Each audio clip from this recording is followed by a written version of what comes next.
بسم اللہ الرحمن الرحیم۔ قبر کی پہلی رات۔ حضرت ابو سعید رضی اللہ تعالی عنہ سے روایت ہے کہ سرور کائنات صلی اللہ علیہ وسلم نے فرمایا، لوگوں، لذتوں کو ختم کرنے والی موت کو یاد کیا کرو۔ قبر ہر دن اپنے مردے سے خطاب کرتے ہوئے اعلان کرتی ہے، میں غربت اور تنہائی کا گھر ہوں، مٹی اور کیڑے مکوڑوں کا گھر ہوں۔ جب مومن کو دفن کیا جاتا ہے تو قبر اس کو مرحبا کہتے ہوئے خوشخبری سناتی ہے کہ میری پشت پر چلنے والوں میں تو بڑا محبوب تھا، آج میں تیری ہو گئی اور تو میری طرف آ گیا، تو اب میرے احسان کو دیکھ لے گا۔ یہ کہہ کر قبر اتنی کشادہ ہو جاتی ہے جہاں تک اس کی نگاہ پہنچتی ہے، اور جنت کا دروازہ اس کے لیے کھول دیا جاتا ہے جہاں سے اس کو جنت کی تازہ ہوا آتی ہے۔ حضرت ابو ہریرہ رضی اللہ تعالی عنہ کا بیان ہے کہ حضور صلی اللہ علیہ وسلم ایک جنازے میں شریک ہوئے، میں بھی آپ صلی اللہ علیہ وسلم کے ہمراہ تھا۔ آپ ایک قبر کے پاس بیٹھ گئے اور فرمایا، یہ قبر ہر دن آوازیں بلند کہتی ہے، اے آدم کے اولاد، تو کیوں مجھے بھول گیا؟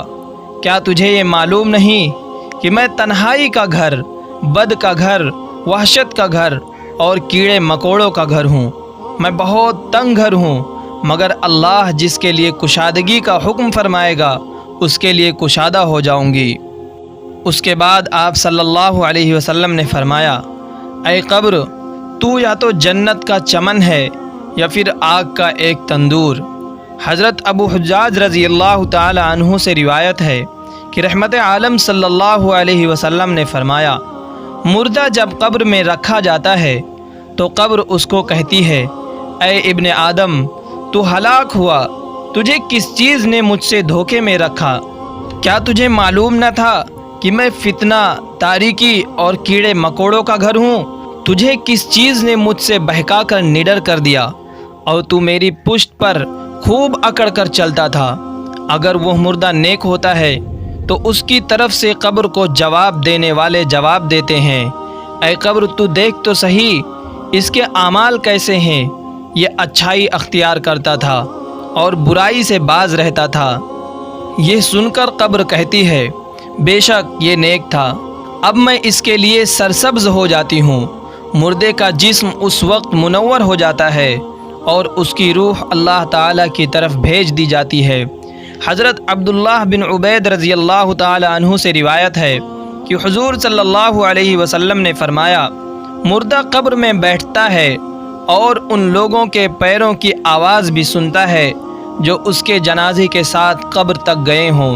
مردے سے اس کی قبر کہتی ہے، اے ابن آدم، تیری ہلاکت ہو، تو نے میری تنگی، بدبو اور کیڑے مکوڑوں کا خوف نہیں کیا، اس لیے تو نے ان چیزوں سے بچنے کے لیے تیاری نہ کی۔ بدعمال مردے سے قبر کہتی ہے، تجھے میری تاریکی، میری وحشت، میری تنہائی اور تنگی اور میرا غم یاد نہیں رہا۔ اس کے بعد قبر اس کو جکڑ دیتی ہے، جس کے بعد اس کی پسلیوں کی ہڈیاں ایک دوسرے میں پیوست ہو جاتی ہیں، جبکہ نیک بندے کے لیے قبر کشادہ کر دی جاتی ہے اور اس کے دائیں طرف ایک کھڑکی کھول دی جاتی ہے جہاں سے اس کو جنت کی ہوا آتی ہے۔ اللہ پاک ہم سب کو قبر کے عذاب سے بچائے اور ہم کو نیک اعمال کرنے کی توفیق عطا فرمائے، آمین یا رب العالمین۔ اگر آپ کو ہماری یہ ویڈیو اچھی لگی ہو تو ہمارے چینل کو سبسکرائب ضرور کریں اور اپنی رائے کمنٹ سیکشن میں ضرور بتائیں۔